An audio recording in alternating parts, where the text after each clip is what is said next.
Namaste. Warm good morning. It's me, Sushila Basnet from Kathmandu, Nepal. First of all, I would like to thank Pakistan Media Development Foundation. I am currently working for Image Channel Television and Image FM 97.9 as news anchor and reporter. Yeah, journalism is my passion because I want to change my society and do something for women empowerment and engaging women's education.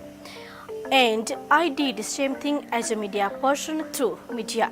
In the context of the conference, I will discuss the matter regarding the women's empowerment, role of women in the society, etc. to fulfill the objective of the conference. At last, looking forward to see in conference. Thank you Pakistan Media Development Foundation for giving me this opportunity.